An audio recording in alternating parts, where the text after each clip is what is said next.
Welcome to Movie Bites, where we bring you the stories that shaped us, moved us, and stayed with us long after the credits rolled.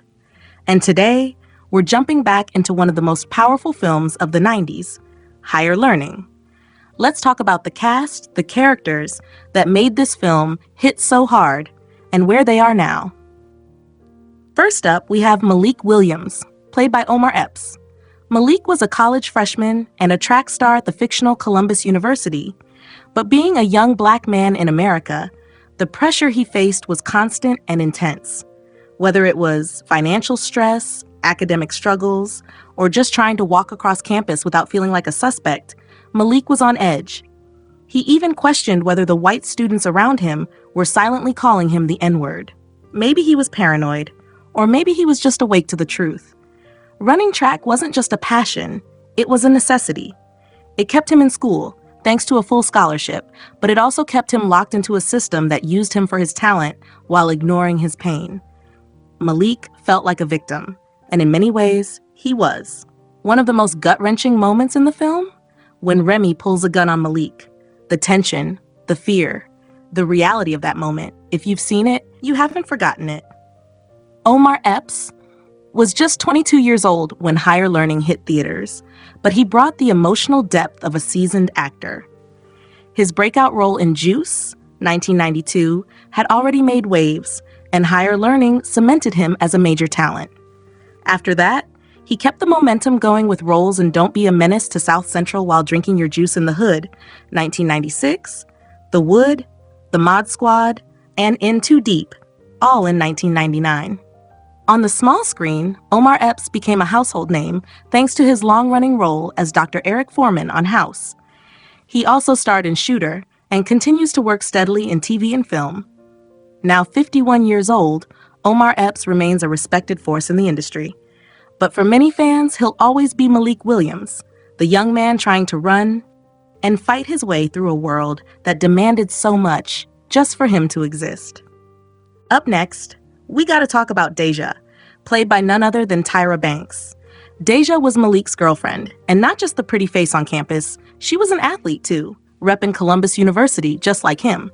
But where Malik was always fired up, feeling the weight of the world and ready to explode, Deja was that calm voice in his ear, the one trying to get him to slow down, breathe, and actually think. She really tried to be that peace in his chaos. But trying to convince Malik that he wasn't the victim? Woo! Not an easy task. Even Professor Phipps struggled with that. Don't worry, we'll get to him soon. Deja had heart, though. She was strong, but she was also vulnerable, and deep down, a part of you can't help but feel that Malik didn't do enough to protect her. Now here's the cool part. Tyra Banks was just 22 years old when she stepped into Deja's shoes. And this was her first movie. That's right, Higher Learning was her film debut. Before that, we saw her on The Fresh Prince of Bel-Air playing Jackie, Will's old flame. She was already making waves, but this film put her on a whole different path. And fun fact, Tyra was dating John Singleton around that time, which may or may not have helped her land the role. Either way, she held her own. After Higher Learning, she kept popping up. She did New York Undercover, she was in Love and Basketball in 2000, and had guest roles in shows like Soul Food and Felicity. But her real breakout? That came when she created America's Next Top Model. She went from supermodel to super mogul. Speaking of modeling, Tyra was already legendary by then. She started at 15 and made history as the first Black American woman to be featured on the covers of GQ and Sports Illustrated swimsuit issue. By the early 2000s, she had officially reached supermodel status, something very few Black models had done at the time. Today, Tyra is 51 and still shining. From modeling to hosting to building her empire, she's proven over and over again that she's way more than just a pretty face. Let's talk about Kristen, played by Christy Swanson. Kristen was that wide-eyed, fresh out of the suburbs white girl who just got to Columbus University, trying to figure out who she is and where she fits in. She gets paired up with Monet, who's bold, confident, knows how to hold her own, and Kristen is pretty much her opposite. You could tell right away, Kristen was naive, kind of unsure of herself, and just wanted to be liked. And like a lot of freshmen who are still green, she trusted the wrong crowd. got caught up hanging with people who didn't really care about her, and ended up in a situation no one should ever go through. That scene with Billy? Straight up heartbreaking. Dude took advantage of her vulnerability, and honestly, you couldn't help but feel sorry for her. She didn't deserve that, and it opened up one of the rawest and most painful realities the movie tackled. Christy Swanson was 26 at the time she played Kristen, but she'd already been in the game for a minute. She was in Pretty in Pink back in '86 and Flowers in the Attic in '87. And let's not forget, she was the original Buffy in Buffy the Vampire Slayer before the TV show even came out. That's the role that really stamped her name. Since Higher Learning, it seems like she's slowed down a bit. But don't get it twisted. Christy still got it. She's 55 now, still pops up from time to time, and she'll always be remembered for bringing heart and depth to a character like Kristen. A tough role, but she held her own. Up next is Taryn, played by the one and only Jennifer Connelly. Now, Taryn was one of the calm and centered voices at Columbus University. She was a college student, but more than that, she was the leader of a feminist group on campus. But not in that overly aggressive way people associate with feminism these days. Nah, Taryn was about support, healing, and real empowerment. She welcomed Kristen with open arms when she was at her most vulnerable, offering her a safe space to process, speak out, and be around women who actually cared about what happens to other women on campus. Taryn was that kind of feminist who made you want to listen, not run. She led with compassion, not combat, and in a school full of chaos and tension, she was the calm in the storm. You could tell she truly believed in creating change, not just shouting slogans. Jennifer Connelly was 25 years old at the time, and she already had some serious experience under her belt. She actually started out as a child model and made her film debut in Once Upon a Time in America back in 1984, a classic crime drama. Since then, her career has been nothing short of spectacular. She's one of those actresses who can float between genres effortlessly, from dramas to thrillers to science fiction. Jennifer is now 54 years old, and she's still very much active in the industry. She's married to actor Paul Bettany, and together they have 2 kids. Whether she's lighting up the screen or raising a family, Jennifer Connelly is proof that you can do it all and still carry yourself with class. And then we got Billy, played by Jay Ferguson. Now, when we first meet Billy at Columbus University, he comes off like your average college dude. Laid back, harmless, even friendly. But don't let the looks fool you. That nice guy mask? It slips off real quick. At a college party, Kristen is drunk, vulnerable, and thinking she's in safe company. And this dude takes full advantage. He's one of those guys who just can't take no for an answer. And honestly, it's disgusting. Watching that go down, it'll make your blood boil. He gives off serious Samuel Monroe Jr. in the Players Club energy, the kind of guy who preys on women and thinks he's entitled to their bodies. What's worse is that Kristen thought she was among friends.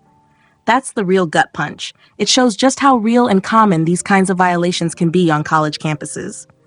So many young women end up hurt because they trusted the wrong people. Jay Ferguson was 21 years old when he took on that role, and believe it or not, this was his film debut.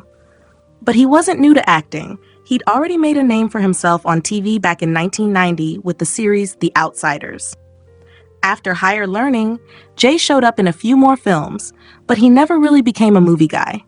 In fact, his last film appearance was way back in 2015 in Club Life, where he has been killing it, is on TV. Dude's got range. He's been in shows like Mad Men, The Real O'Neills, and most recently, he played a role on the sitcom The Conners, which just wrapped up. These days, Jay Ferguson is 50 and still doing his thing on the small screen. Let's talk about the man who made Political Science 101 feel like life school, Professor Maurice Phipps, played by the one and only Lawrence Fishburne. First of all, that accent. Yo, can we talk about that? When I first heard it, I was like, wait a minute, what is Lawrence doing? It threw me off. That Caribbean African-sounding thing he had going on, it sounded kind of weird at first, but the more he spoke, the more it made sense. It gave his character a sense of worldly knowledge, like this man had lived and seen things way beyond the campus walls. Now back to Professor Maurice. This dude was a political genius, teaching Political Science 101 at Columbus University. And when we first meet him, it's easy to think he's being hard on Malik, maybe even a little biased. I mean, Malik definitely felt that way. He expected some kind of unspoken brotherhood treatment, like, you're black, I'm black, so help me out, bro. But Professor Phipps wasn't about that. He was trying to shake Malik out of that mindset. He knew life wasn't going to hand Malik anything just because of shared skin color. It was all tough love, but let's be real, Malik needed that. Sometimes the biggest lessons come from the hardest teachers. Lawrence Fishburne delivered this role so well. He brought that quiet fire and gravitas that made every scene with him hit a little deeper. And guess what? He was only 34 at the time, but he was already a seasoned vet by then. Fishburne actually started acting at just 11 years old, with his breakout childhood role in Cornbread, Earl and Me, a powerful film I definitely plan to cover soon. He went on to bless us with unforgettable roles in Boys in the Hood, Deep Cover, and What's Love Got to Do with It? Every time he's on screen, you know you're about to witness something great. Lawrence Fishburne is now 63, still working, still shining, still giving everything he's got to both the Black community and Hollywood as a whole. A true legend, a go-getter, and someone we continue to root for. Wishing him nothing but the best. Up next is Coach Davis, played by John Walton Smith Jr., the no-nonsense track coach at Columbus University. This dude didn't play games. You show up late, slack off, or act like you're untouchable? Coach Davis was quick to remind you that you can be replaced. And that's exactly what he told Malik when his ego started getting ahead of his work ethic. Coach Davis wasn't just about running laps. He held real power. He was one of the few people who could influence which student athletes got full scholarships. And with Malik struggling financially, that promise meant everything. He straight up told him, "You show me you're serious in class, I'll show the school you're worth the investment." Now, here's the wild part. John Walton Smith Jr. wasn't even an actor. He was 45 at the time, and you probably won't find much of an acting resume for him. But I did a little digging, and it turns out this man was a real-life track star. He competed in sprint events back in the day and is best known for winning the 400 meters at the 1971 Pan American Games. Today, he's 74 years old and, fittingly, works as a sprint coach, just like the role he played in Higher Learning.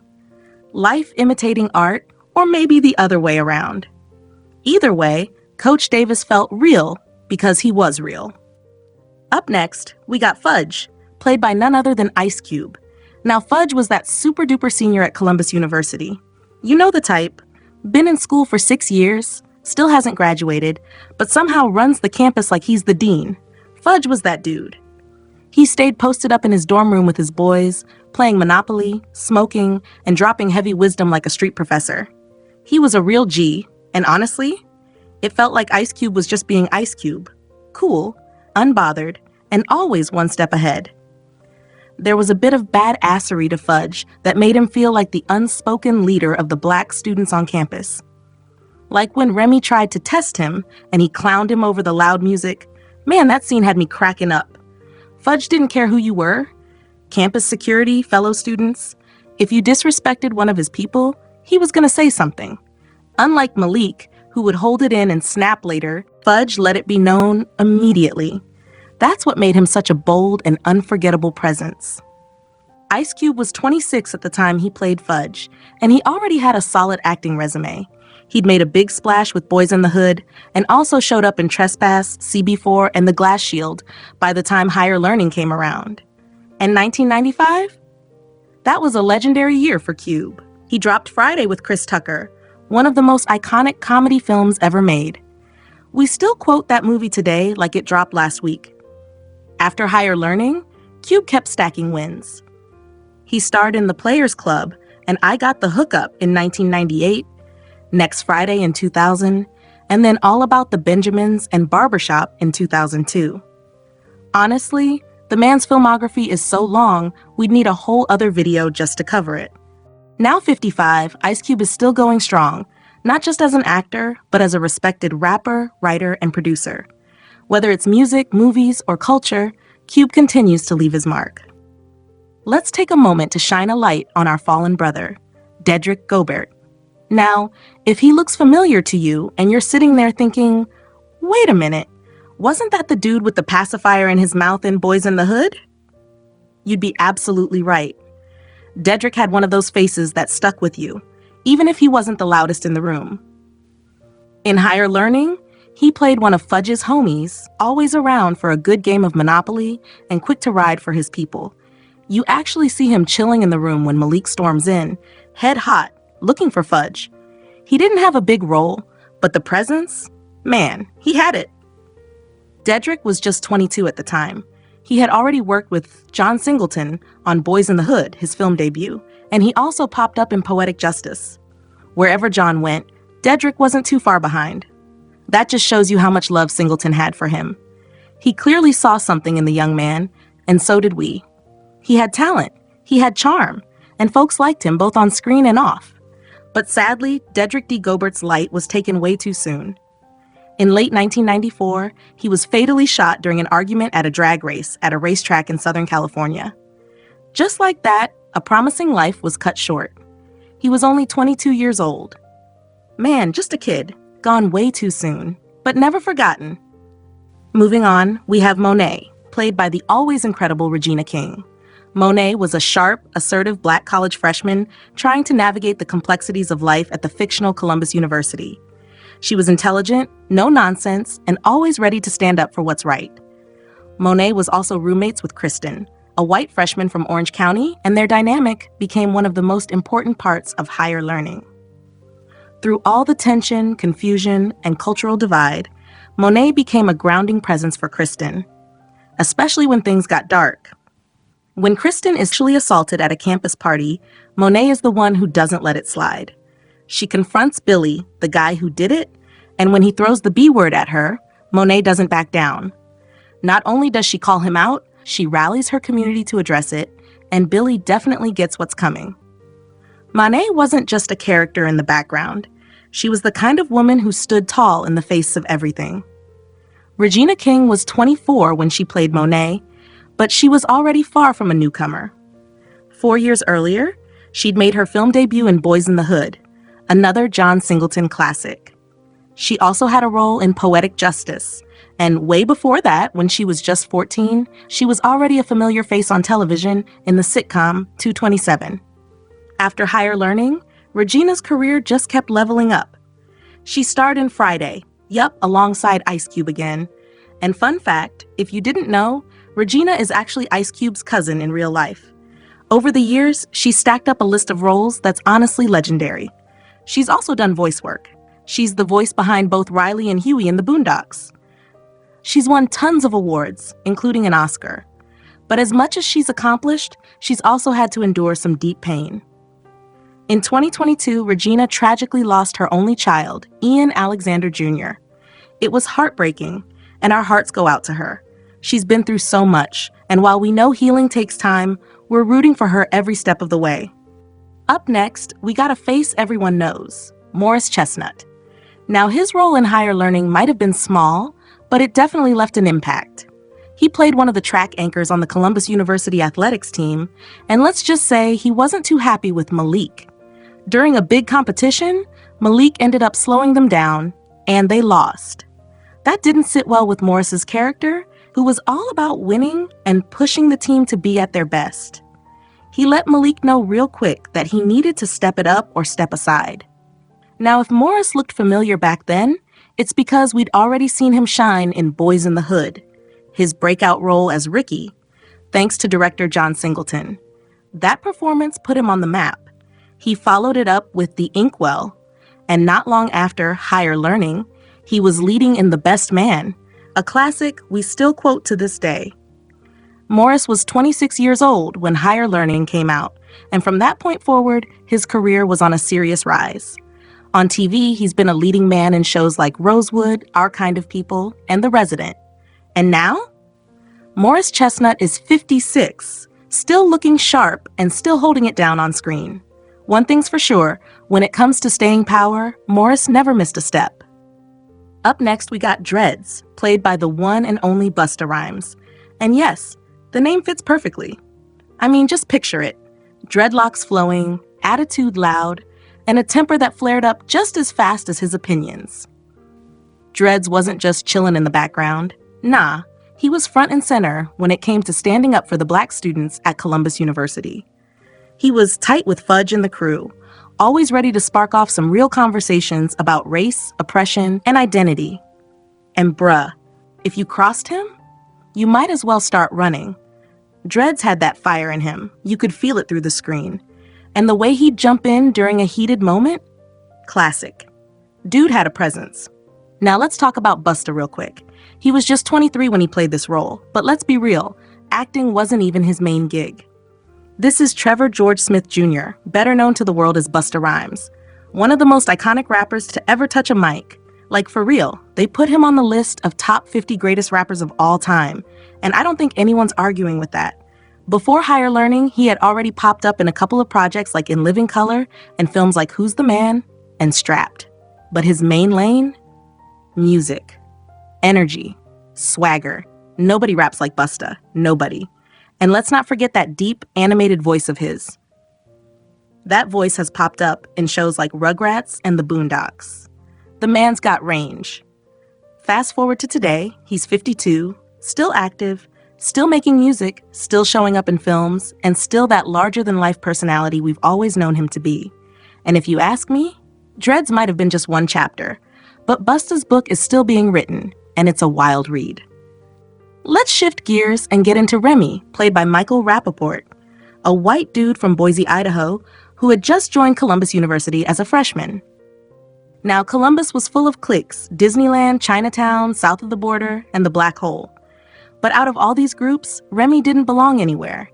He was just lost. You could tell he was struggling, always alone, always quiet. And the black students? They didn't trust him, and he felt that cold energy. To make it worse, the noise in the dorms made it nearly impossible for him to study. He was already isolated, and slowly, that loneliness started to fester. Just like a stray dog, he ended up getting adopted by a group of white supremacists who fed into his insecurities and made him believe he was the victim. He shaves his head, hardens his stance, and spirals into full-blown racism. It was disturbing to watch. At some point, I honestly hated this guy. But come to think of it, that's how you know the acting was spot on. Michael Rapaport was only 25 at the time, but he nailed that role with chilling precision. His career had kicked off in the early 90s. He had already appeared in Zebrahead, and if you caught Poetic Justice, yep, he was in that too. That's probably why John Singleton knew he could handle the complexity of Remy. Since then, Michael's been in over 100 films and TV shows. If you watched Prison Break, you'll recognize him there too. And today, he's still going strong in the entertainment industry at 55 years old. But for many fans of Higher Learning, he'll always be Remy, the quiet freshman who didn't find a study group, so he found a sniper rifle instead. Up next is David Isaacs, played by Adam Goldberg. And man, if you've ever had a nightmare roommate, this one takes the cake. David was just your average college student at Columbus University, trying to mind his business and get through school. But unfortunately, he was stuck sharing a room with Remy, and that dude went full white supremacist mode. We only see David in one key moment, but it's unforgettable. He walks into his dorm and finds Remy completely wrecking his side of the room. Remy turns around and starts bullying David, looking him dead in the eye like, "What you gonna do about it?" Just like Fudge had bullied Remy earlier, now Remy was flipping the script. Except this time, he had a gun. It's clear, Remy wasn't tough, he was just dangerous. And David? He stood frozen, not because he was weak, but because he was living with someone who had totally snapped. That scene really shines a light on what students sometimes go through sharing spaces with unstable people. For real, have you ever had a roommate like that? Let us know in the comments. I know some of y'all got stories. Adam Goldberg was 25 when Higher Learning dropped, but this wasn't his first rodeo. He'd already been in films like Mr. Saturday Night, 1992, and the cult classic Dazed and Confused, 1993. After Higher Learning, Adam kept it steady, showing up in movies like Saving Private Ryan and stealing scenes in shows like Friends, Entourage, Fargo, and The Equalizer. Today, Adam is 54 years old and still doing his thing in the entertainment industry. You ever met somebody so chill, so calm? They don't raise their voice, don't start no trouble, but something about them just feels off? That's Scott, played by Cole Hauser in Higher Learning. Man, listen, if the snake in the Garden of Eden had a cousin, this was him. Real laid back on the outside, but on the inside, pure poison. Scott was the kind of dude who could sit in a room, cross his arms, and say 2 words that'd mess up the whole energy. He wasn't loud, wasn't aggressive, but he was calculated. That kind of villain that waits, that watches, and then strikes when you least expect it. He saw Remy, this awkward, lonely white dude from Idaho, struggling to fit in, and just like a stray puppy, Scott scooped him up, gassed him up, made him feel seen, but not in a good way, in a we're the victims way. Man had Remy shaving his head and walking around like he was born angry. Scott wasn't just some random antagonist. He was the ringleader of the white supremacist group at Columbus University. He had a little crew of skinhead followers, all with the same twisted mindset, and together they stirred up all kinds of chaos. That fake peace on the outside, but evil in the bones. Cole Hauser? Man, he nailed that role. He was 20 years old at the time, and if you think you've seen him somewhere before, you probably did. He was in School Ties back in '92 and Dazed and Confused in '93. Dude's been putting in work. After Higher Learning, he jumped into that cop drama High Incident in '96. And since then, he's been steady. Married, 3 kids, still working, still popping up in shows and movies. He's 50 now, but for a lot of fans, especially the ones who remember Higher Learning, Cole Hauser will always be Scott, the calm-faced leader of the white supremacist crew who adopted a puppy and turned it into a bulldog. Let's move on to a dude who was straight up terrifying. Nako, played by Andrew Briniarski. Now, Nako wasn't just some random background character at Columbus University. Nah, this guy was a full-blown member of the white supremacist group, and the minute he showed up on screen, you knew trouble was coming. He stood tall at 6 feet, built like a tank. Dude was so jacked, you almost wanted to ask, wait, is this guy even a student? And with a name like Nako, you already knew he could knock you clean out if you said the wrong thing. I won't lie, I really feared this guy. He had that cold, quiet intensity that made your skin crawl every time he showed up next to Scott and Remy. Just a real presence. Andrew Briniarski was 26 years old at the time, and this wasn't his first time on screen. He made his film debut in 1991's Necessary Roughness, and if you're into horror, then you definitely know him as Leatherface from the Texas Chainsaw Massacre remake and its prequel. That role cemented his place as one of Hollywood's scariest faces. Back in the day, Andrew was deep into bodybuilding, which explains that massive frame.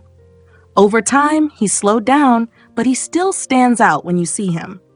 He's now 56 years old, and his last film appearance was in Some Kind of Hate back in 2015.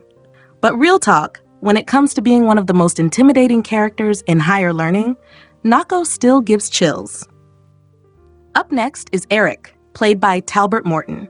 Now, Eric was one of the white supremacists at Columbus University.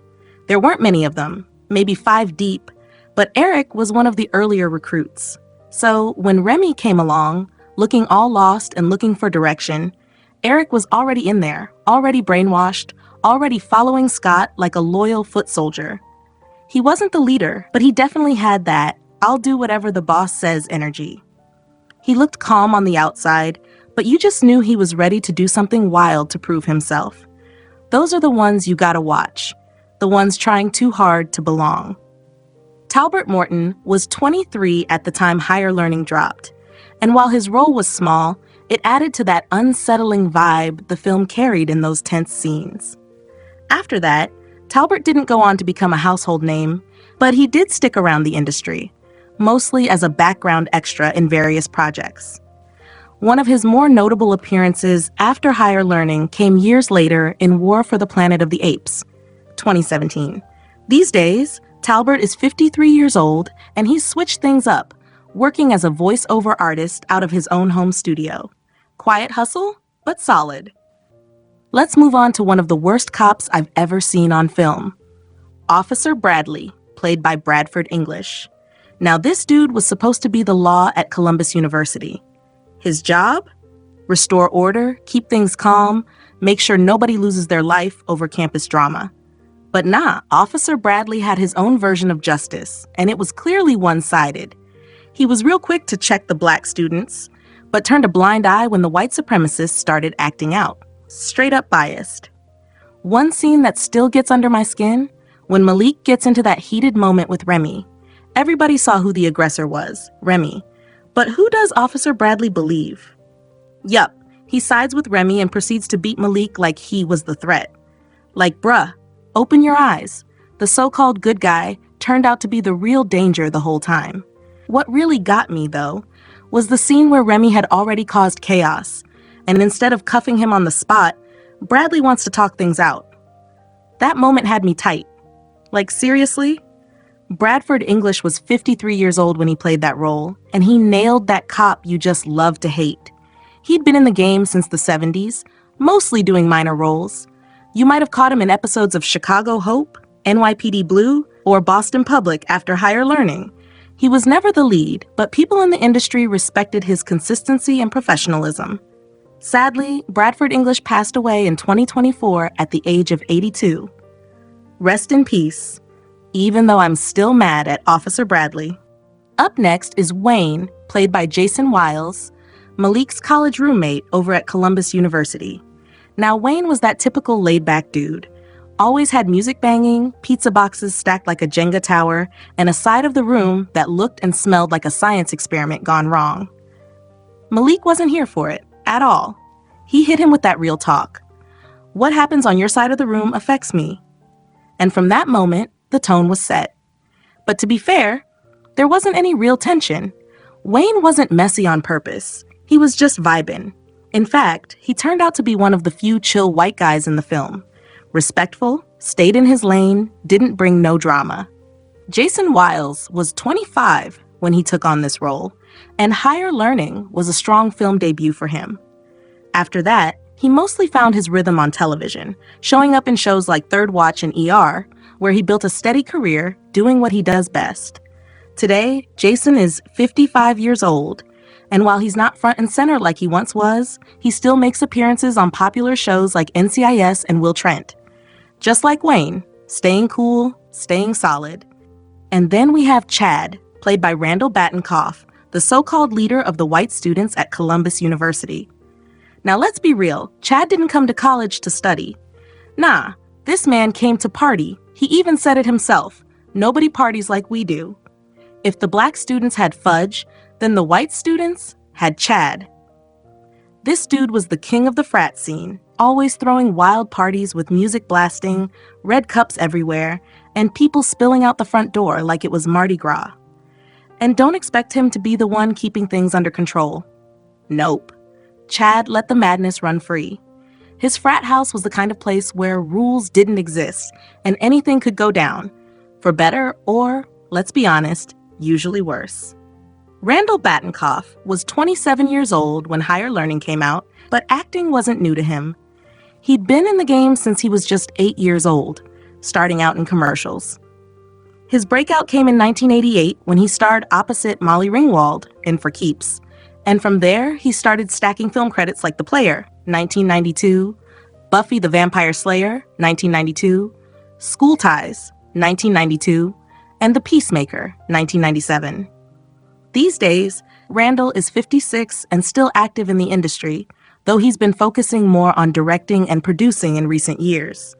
But every now and then, he'll step back in front of the camera to remind us all he's still got that screen presence. Whether he's playing the frat king or something more serious, the guy knows how to make an impression. Higher Learning wasn't just a film, it was a mirror. It showed us the beauty, the pain, the confusion, and the growth that comes with trying to find yourself in a world that wants to define you. These characters, flawed, fearless, lost, and learning, they stayed with us because they felt real. As always, thank you for rocking with Movie Bites, where we don't just revisit the classics, we honor them. If this video moved you, drop a like, share it with someone who needs to see it, and let me know in the comments which moment from Higher Learning hit you the hardest. Until next time, keep learning, keep growing, and keep watching.